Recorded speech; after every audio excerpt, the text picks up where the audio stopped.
What are you doing? My daughter-in-law screamed, just before my husband's funeral, as my grieving daughter-in-law was splashed with a bucket of water by my 5-year-old granddaughter. Grandpa's ghost told me to do it. My granddaughter, her resolute expression eerily reminiscent of my deceased husband. What's wrong? Can you see Grandpa? I gently asked my granddaughter, as my entire family watched intently. The child, possessing mysterious powers, pointed at my daughter-in-law. Because this lady did something to Grandpa. At her whispered words, the relatives all stood up with terrifying expressions, causing an uproar. In my stunned state, I came to understand my kind husband's true feelings through my granddaughter. In an age where late-life divorces are not uncommon, even married couples may choose to part ways if their hearts have grown apart. Fortunately, this was not the case for me. Married to my distant relative Tom for 35 years, his kindness allowed me to enjoy peaceful days. However, for the past 3 years, I had been carrying one particular worry. Let me introduce our children as well. Our 33-year-old daughter, Sophia, got married and moved far away 6 years ago. Our 30-year-old son, Michael, got married 3 years ago and lives nearby. When Michael got married, his wife Lisa was 22. Fresh out of college, she was very beautiful, and Michael, who was head over heels for her, has been following her lead since their marriage, but he seemed happy.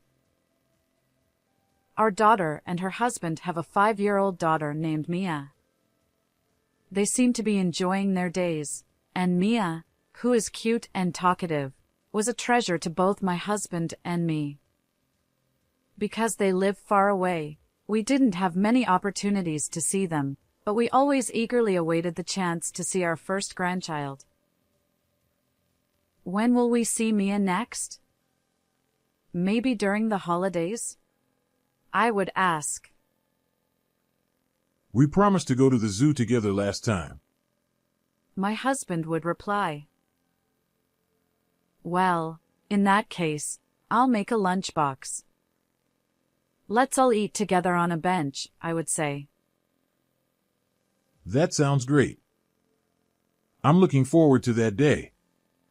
My husband would respond.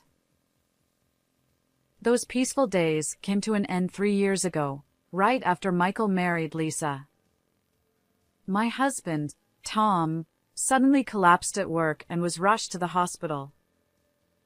He managed to survive, but he was left with severe aftereffects and became mostly bedridden. My only concern was about him. Thankfully, the insurance came through, so I quit my job to focus on taking care of my husband. Due to his illness, my husband could no longer speak, but I still strongly wished for Tom to live as long as possible. I also held a faint hope that one day we might be able to converse like we used to. He was a kind and compassionate person to everyone, and thanks to him, I was able to enjoy happy days. However, when I had to go out for my own medical appointments or family matters, I couldn't take care of him, so I relied on a helper. Although my son Michael and his wife Lisa lived nearby, Michael was busy with work, and Lisa, a housewife, disliked helping with caregiving, so I didn't think to rely on them. Surely you don't expect me to help just because I'm the daughter-in-law? Caregiving is smelly and dirty, and I can't do it, Lisa declared even before I asked her. I didn't think it was natural for the daughter-in-law to help, but honestly, I did wish she would lend a hand a little. However, at some point, my daughter-in-law suddenly started saying, I'll help with the caregiving. I'm your daughter-in-law, and if you overexert yourself and collapse, that would be a big problem. Thank you. That would be a great help, I replied. I was grateful and began to rely on her, thinking that even a young daughter-in-law can grow and mature. However, while taking turns with Lisa to care for my husband, I noticed something. Our pet cat, Kitty, who always slept beside him, started to act aggressively towards Lisa. It was strange because Kitty was usually a quiet, elderly cat. I also began to feel a sense of unease about my husband. His usually calm expression turned into an angry growl when he looked at me. Additionally, the number of towels in his room decreased, and the tissue paper seemed to vanish rapidly. What is going on? I asked Lisa about it, and she explained that she used them to care for Tom, who drooled a lot. I was moved when I heard that. You're doing all that? Thank you, Lisa. What are you talking about? He's important to me too, so it's only natural. She replied. I was grateful and happy that she was taking such good care of him. However, a few days after that conversation, my husband suddenly passed away.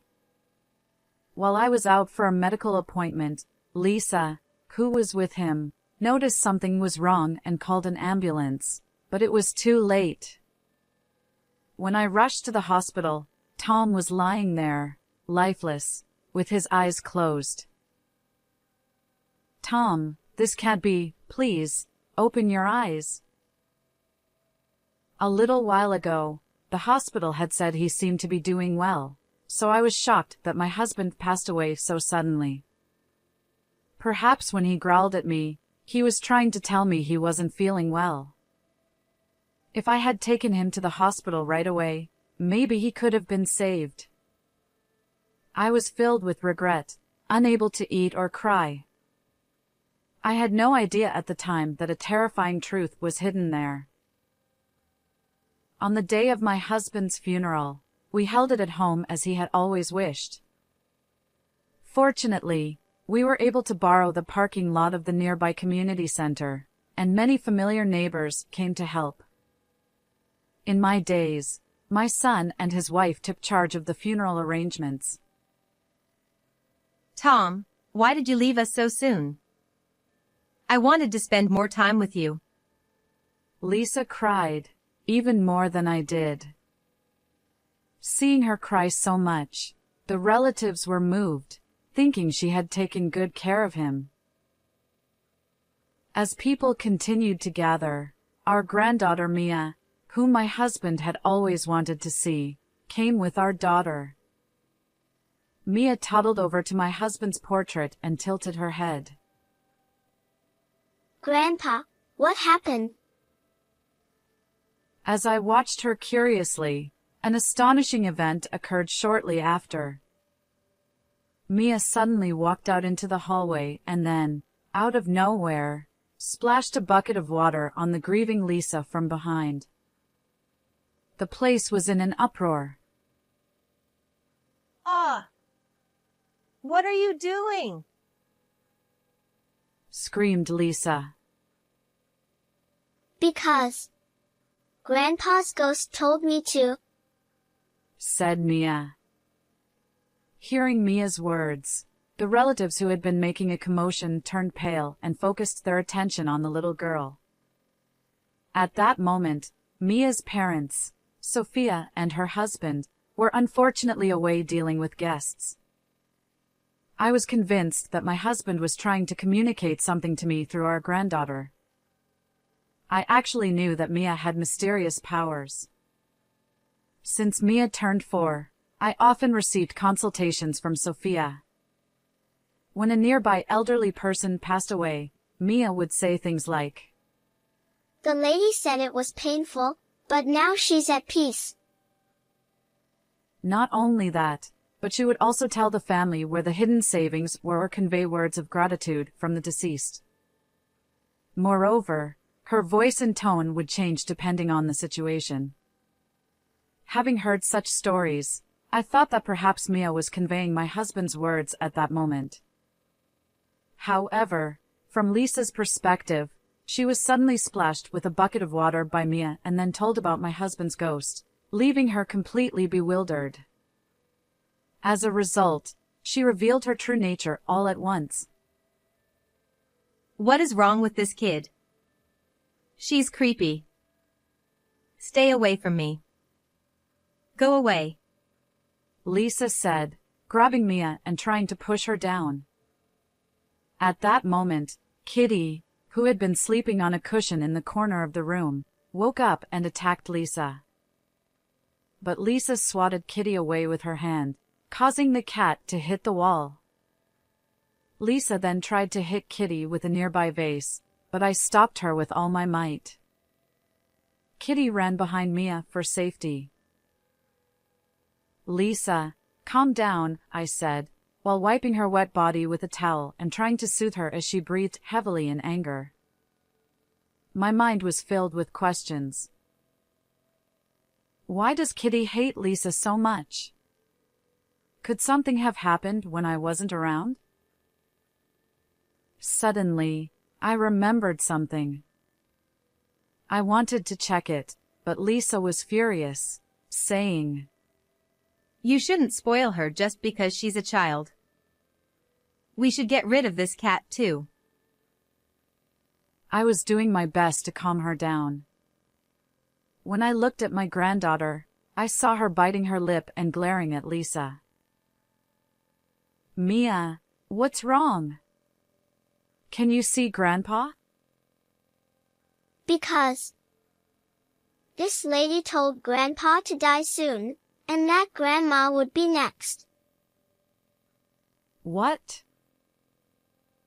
Immediately after, Mia started speaking in a low, growling voice, as if someone had possessed her.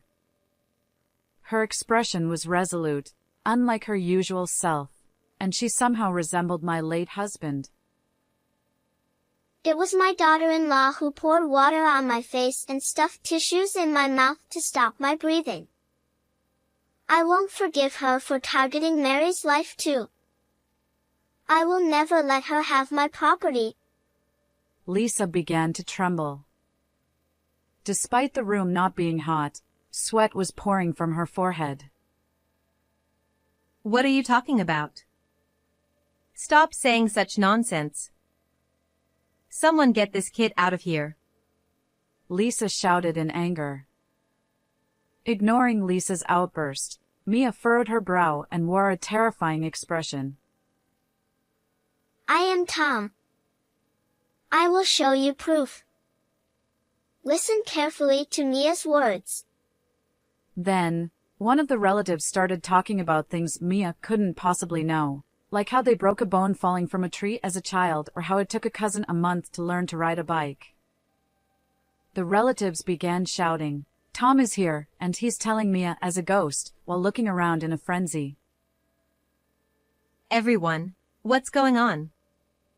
Calm down, Lisa said, bewildered by the reactions around her. But the relatives shared a common belief. In our family, there was a legend that occasionally someone with the ability to talk to spirits would be born from my husband's or my bloodline. Everyone thought that Mia might have inherited this power. However, Mia's strange state didn't last long. When her mother, Sophia, entered the room, Mia collapsed into her arms and fell asleep. When she woke up a while later, she was back to her innocent self. Meanwhile, seeing the commotion among the relatives, I whispered in Lisa's ear.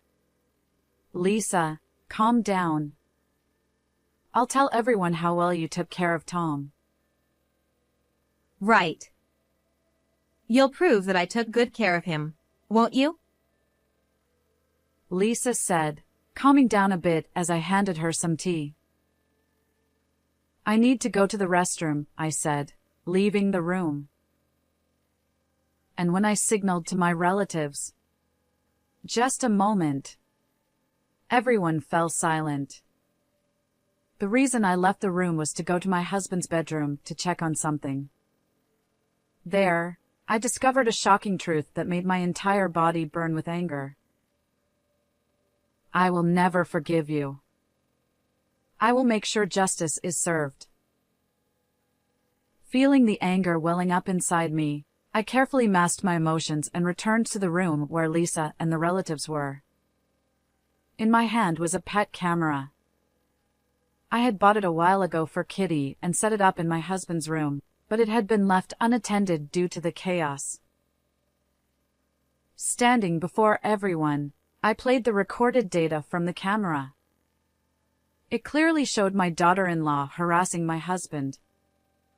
She was saying, "Die quickly and leave the inheritance to Michael. After you, I'll target the old hag." She was cursing, pouring water from a vase on my husband's face, and stuffing tissues into his mouth. As Tom struggled and coughed, she wiped away his spit and phlegm with a towel to avoid detection. At that moment, Kitty, who was trying to protect my husband, was kicked by her. Looking down at my husband, who was gasping for breath, Lisa laughed and said, "It's finally time for you to go to the other side." After confirming that he had passed away, she pretended to panic and called 911. The people watching were horrified by her actions. The unnatural decrease in towels and tissues, and the reason Kitty was only angry at Lisa, all made sense now. Later, we found out that Lisa had been harassing my husband in the same way every time she took care of him. She planned to kill my weakened husband first and then target my life. Moreover, she had the audacity to discuss her plan with my speechless husband. My husband must have been trying to warn me with his growls. With the truth revealed by the pet camera, Lisa had no escape and tried to flee, but the relatives present quickly restrained her. What kind of daughter-in-law is she? She wasn't taking care of him. She was trying to kill him. They exclaimed. Cornered, Lisa clung to her husband, Michael. "Please help me. I was just trying to make sure you got your dad's inheritance quickly. I did it all for you," she pleaded. However, upon learning of his wife's true nature, my son turned pale and shouted, "Stay away from me. You're a terrible woman for targeting my parents' lives." Realizing that Michael was not on her side, Lisa then turned to me, crying, "Mary, please help me. You were suffering from caregiving too, weren't you? I was just trying to make it easier for you." How dare you? My husband was always dear to me. How could you harm him? I will never forgive you. At that moment, the police, who had been called by one of the relatives, arrived. Lisa was miserably taken away, crying and screaming, while everyone glared at her with disdain. Later, Lisa was, of course, found guilty. Michael sued her for $20,000 in alimony and divorced her. I also sued her for $50,000 in compensation for taking my husband's life. In the end, Lisa's family paid the amount, but they were furious and said they would make her repay it once she was out of prison. Now, I live peacefully with Kitty. By the way, Mia whispered to me, Grandpa said he was sad about being sick, but he was happy you were always by his side. He said he will always be with you. Until the day I can meet my husband in heaven, I will live positively and brightly. How did you like this story? Please subscribe to the channel. See you in the next video.